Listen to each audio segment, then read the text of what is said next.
embedment of being authentic, because a lot of people think, oh, it's just like work-life balance.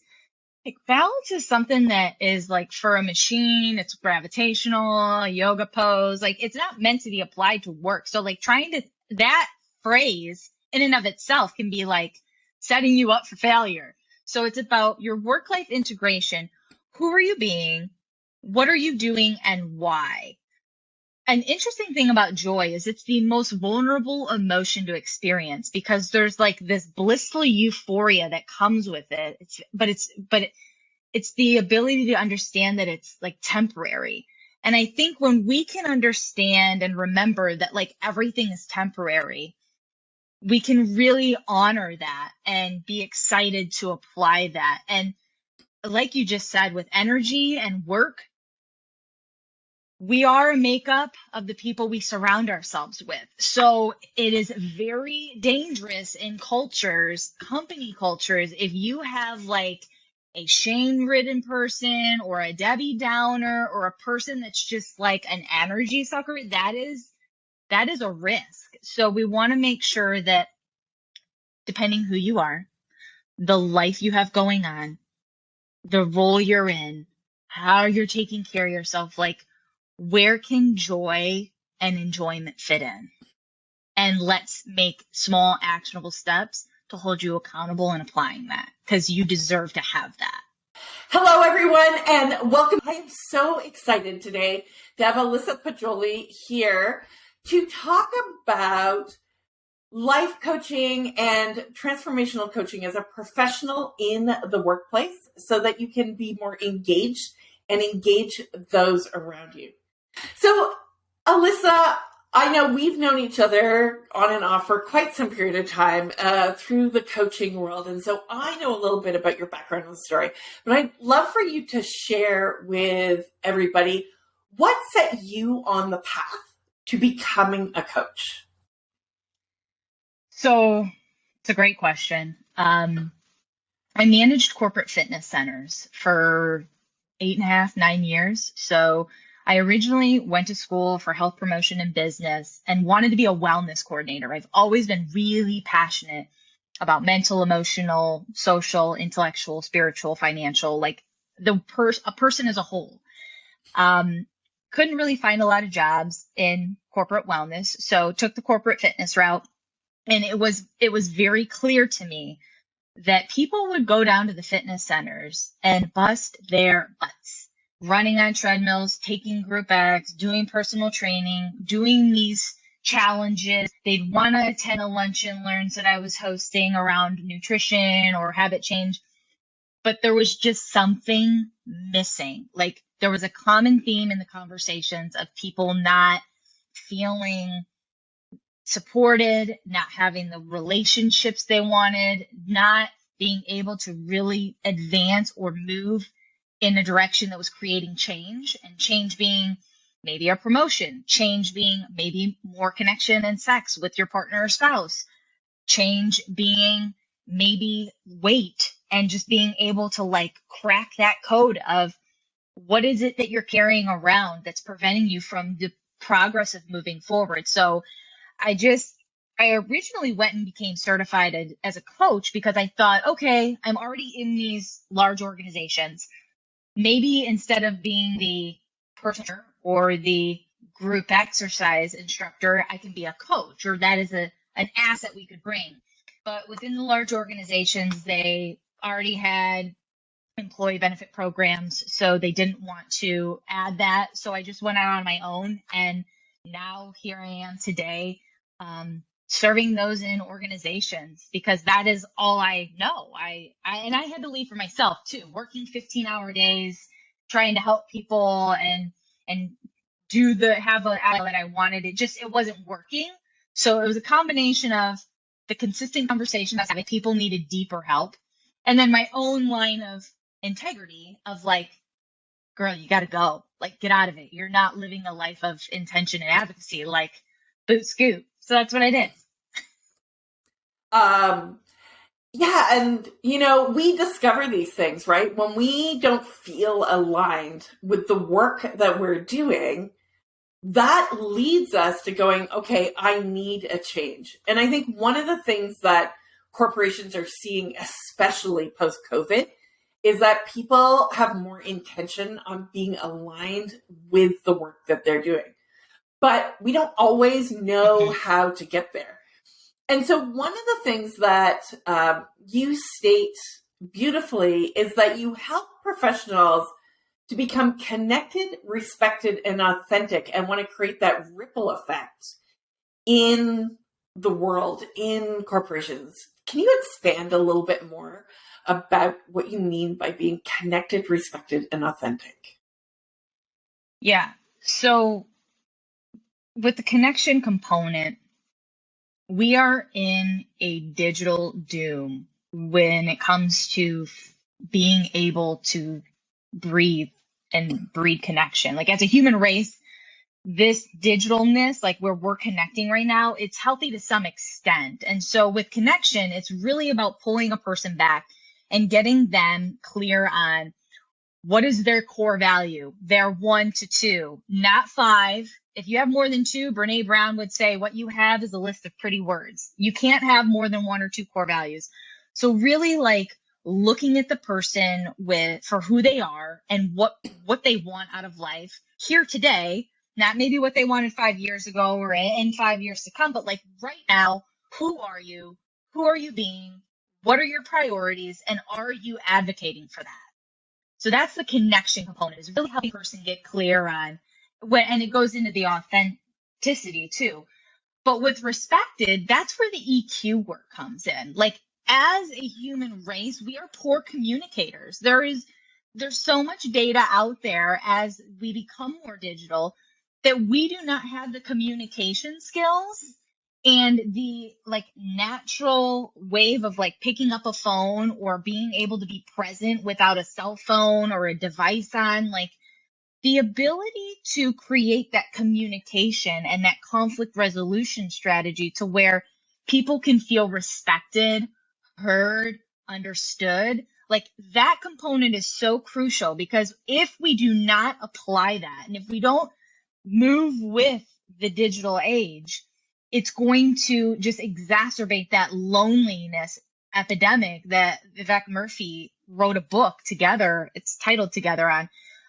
It's an accumulation of like what we need in order to be able to feel connected, respected, and authentic. And the only way to do that is by becoming aware of it and being held accountable to apply it. Did I answer your question?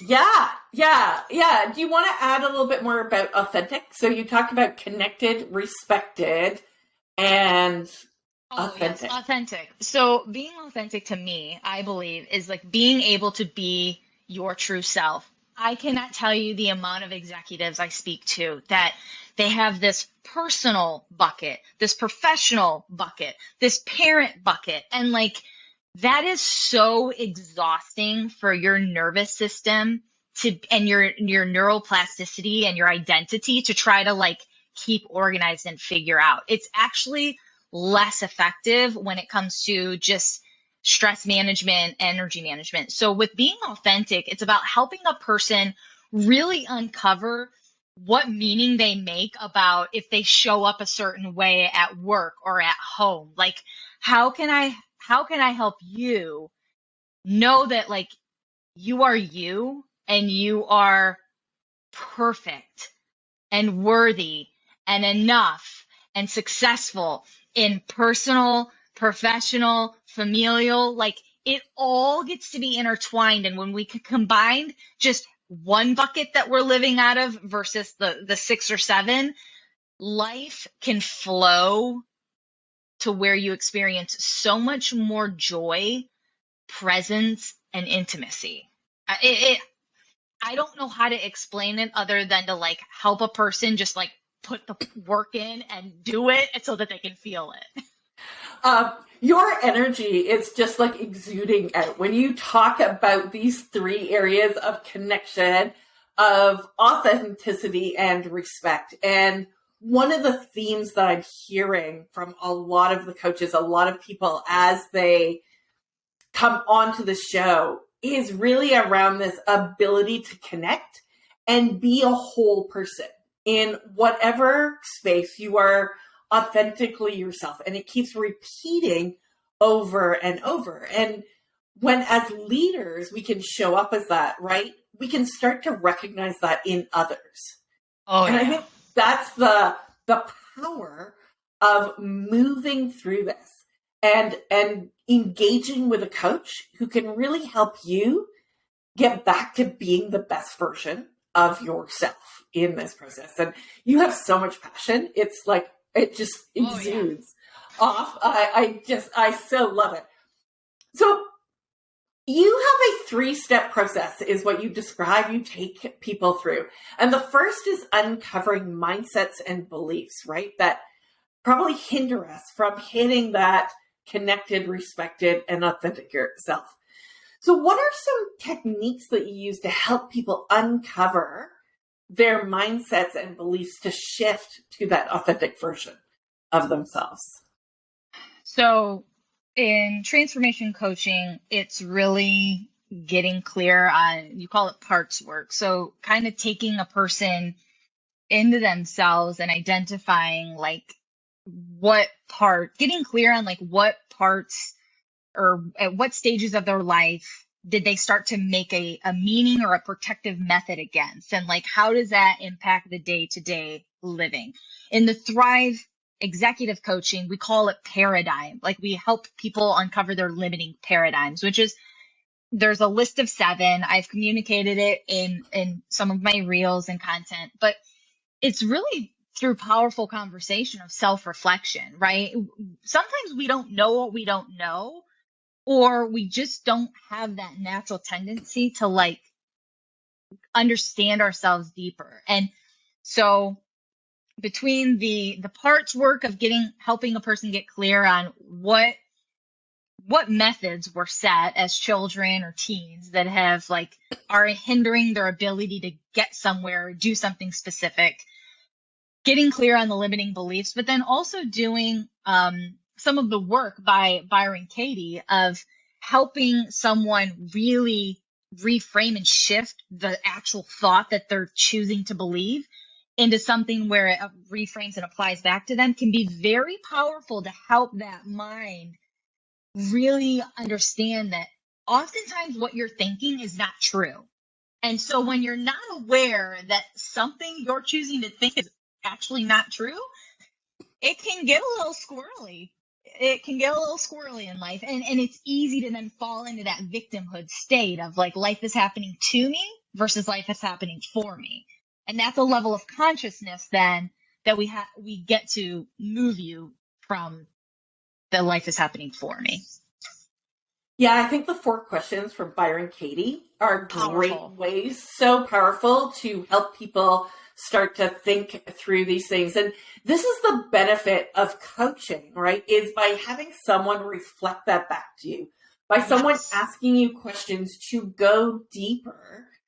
And it's not just mentoring about what you know technically, right? But starting to get to understand yourself better and release these ideas and thoughts so that you can actually transform your mindset and your beliefs. So beautiful. Your next step in your process you talk about is this move into health and well-being, and that those two need to partner up. Can you dive a little deeper into the importance of health management in the whole well-being perspective? Yeah. So well-being for me is your mind, body, and your spirit. So, and spirit and mind are kind of connected because based on the level of consciousness that you're operating from is going to kind of cap your capacity of what frequency you're able to reach. And so when it comes to your health, understanding, yes, your core value doesn't have to be health like mine, but your life and how you take care of yourself is going to impact what you create in your environment, how you can show up in your relationships, how the energy you bring to the work you do, the ability of like even having a mental, like the food that you choose to fuel your body, not to comfort you, and just the overall ability to have that mindset. So with health and well-being, it's about really getting your shit together and taking care of yourself and understanding that every action or inaction you take plays a role in your life. And that is your responsibility to take seriously, because well-being, the mind, body, spirit, it's all connected. It's all connected, and it's going to radiate into how you show up socially, emotionally, intellectually. Like, it's a thing. It's all intertwined, so it gets to be part of your journey. And it's often tied to, in the executive world or corporate world, your stress management, your boundaries, and your ability to delegate. So true. So true. I know in my last few years of work, going to the gym made a huge impact on my stress management, and showing up and exercising and taking that in. And now that I've left, I also realized, looking back, how much I was not paying attention enough to my energy. And when you can show up with great energy, right, it resonates. It's infectious. Right? That's what we is. are. That's why law of attraction and manifestation is a thing. Like, we are like billions of millions of molecules of energy. Mm-hmm. Yeah. Yeah. So we want that energy to move and to flow with us so that we can show up and be the best version. So then you say your last step is to help professionals create and define their personal, healthy, and joyful work life. So how does that step in the process going to become joyful in work? Because I find when we're joyful, we're more engaged, we're more intentional about what we're doing. Oh, yeah. And for me, it really ties to the like work-life integration, the embedment of being authentic, because a lot of people think, oh, just like work-life balance. Like, balance is something that is like for a machine, it's gravitational, a yoga pose. Like, it's not meant to be applied to work. So like that phrase in and of itself can be like setting you up for failure. So it's about your work-life integration. Who are you being? What are you doing, and why? An interesting thing about joy is it's the most vulnerable emotion to experience, because there's like this blissful euphoria that comes with it. It's the ability to understand that it's like temporary. And I think when we can understand and remember that like everything is temporary, we can really honor that and be excited to apply that. And like you just said, with energy and work, we are a makeup of the people we surround ourselves with. So it is very dangerous in cultures, company cultures, if you have like a shame-ridden person or a Debbie Downer or a person that's just like an energy sucker, that is a risk. So we want to make sure that, depending who you are, the life you have going on, the role you're in, how you're taking care of yourself, like, where can joy and enjoyment fit in? And let's make small actionable steps to hold you accountable in applying that, because you deserve to have that. And it's an option. So why not take it? Yeah. And, when we figure out what it is that brings us joy, it's amazing. Like, you can see the joy coming out of you in this interview because you're so in love with what you're doing, right? This is what I'm meant to do. Exactly, right? This is joy. And for me, doing these interviews is joyful. I'm like getting to connect, getting to share these ideas, this wisdom out with everybody brings this incredible joy out of me. And so if you're looking at your employees, if you're looking at yourself in the mirror, are you showing up like Alyssa and I are showing up right now? Right? Do you get to experience that in your team, in your people? So if you don't, here's the next thing that I want to ask Alyssa. And she's got this quote posted on her website that I was like, I really love this thought. And it's really like a conversation between two people. And so it says, the CFO says to the CEO, What happens if we invest in people and they leave our organization? And Alyssa, what's the CEO's response to that question? What if we don't and they stay? Exactly, right? So what Mm. happens if we don't invest in and they stay in this disengaged place? And Gallup right at the moment says 70% of employees are disengaged at work. So here's your opportunity to speak to leaders, to coaches, because at the start, right, you're like, oh, we have EAP programs. We're not interested in coaching. Why should leaders invest in their employees? Because growing people are happy people, right? Like it comes back to the statement, like if you're not happy with what you're doing or where you're at, move. You're not a tree. Like you have opportunity. And when we do not invest in people, we are bound to have that stagnancy. Growing people are happy people. And so we get to take responsibility for the environment and the culture we're connecting. And that's not even to say like you're going to have better team morale, reduce absenteeism, less insurance costs because they're going to be healthier, like more productivity, like there's a lot of like organizational overall like statistics that will be better. But at the end of the day, the connectivity and the morale of the company and like the connection and the currency or the current that goes within it should be a priority, because otherwise the amount of money, time, and energy that you're going to spend in rehiring, firing, putting people on pips, like it's exhausting. It's ineffective.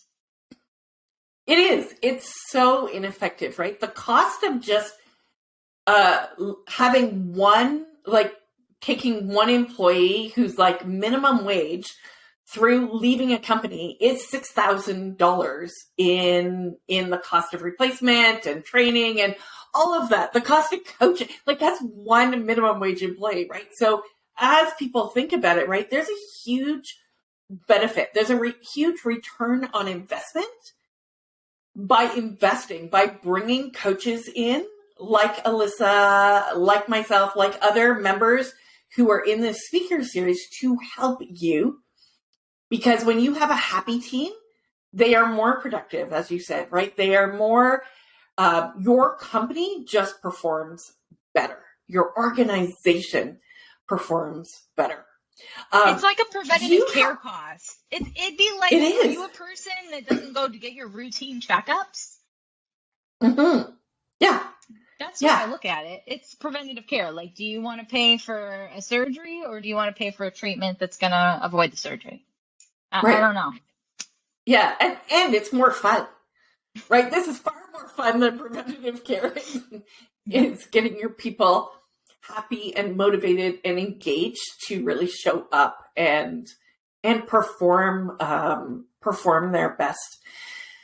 So Alyssa, how can people work with you? How can people get this opportunity to experience the joy, to experience this mindset shift, and to really level up their organization by working with you? Like, do you mean how do they find me? Yeah. Well, everything is in my name because I click the easy button. I believe less is more. So, alyssapoggioli.com is where you can find me, on all platforms, LinkedIn, Instagram, Facebook, Twitter. And right now, currently, I'm subscription based, so it's easy. It's a low cost, which is great, month to month. For organizations, I like to commit to anywhere from like 8 to 12 week programs, and it varies depending on each organization's budget. So if you do have a team of anywhere from 5 to 15, that's usually like my nice little intimate pilot window. But if you want something like a keynote or reoccurring trainings, I've had anywhere from like 30 to 50 people at a time there. So, but yeah, alyssapoggioli.com is where you can find me. Awesome. So Alyssa also has a giveaway called Enhance Your Emotional Intelligence in 3 Easy Steps. Do you want to take us a little bit as to what people discover in this process? Yes. So it's 3 easy steps, but there's actually 5 different modules in there because I just caring is sharing or sharing is caring. So there's a couple actual tools, like the ruler method from Mark Brackett is an acronym that helps you like be able to really apply emotional recognition and regulation. There's a compassionate directness for leaders to help communication, to build trust and a more respectful work environment. So it's a little bit of personal reflection of like me with me. Then there's me with you. And then hopefully once you apply some of these exercises or these modules, you can become more aware of the you with me and you with you, because there's 4 elements of every conversation and relationship. And if you're not looking through that lens, you're missing out on like a lot of a person that is like there. And why not experience that? Wonderful. Thank you very, very much. So for anybody who's watching this during the event time period, click the links in the show notes. You'll be able to access this from Alyssa, and it is great. It is well worth understanding emotional intelligence to be able to connect better with others, to be able to lead better with others. And for those of you who are participating in this event, I encourage you to put some comments in below.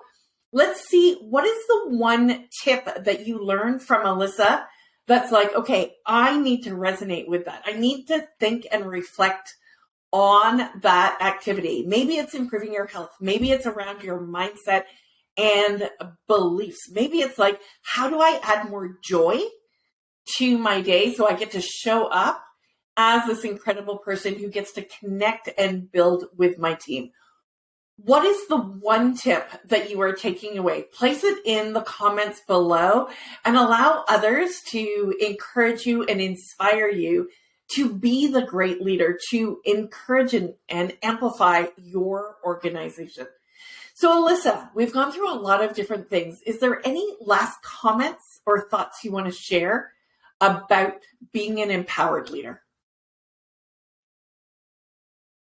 At the end of the day, I believe that being aware of how you're showing up and taking responsibility for how that is impacting other people is one of the most like it's the most under recognized and under respected tool that you have. And just you are successful, you are enough, you are safe. And so being able to apply that and bring that to empower others and maximize not only your experience of other people, but experience of your work in a workplace is really, really useful. And it doesn't have to be long, it doesn't have to be hard, but it does require some help. So hire a coach. Awesome. Awesome. I'm with Alyssa. Hire a coach. My first time hiring a coach made a huge difference in my corporate career, and you will gain so much value, so much insight. So reach out to Alyssa. You will find her information in the show notes. And I just want to say thank you very much. Thank you for bringing the joy. Thank you for bringing the energy. It was such an exciting conversation. Thank you.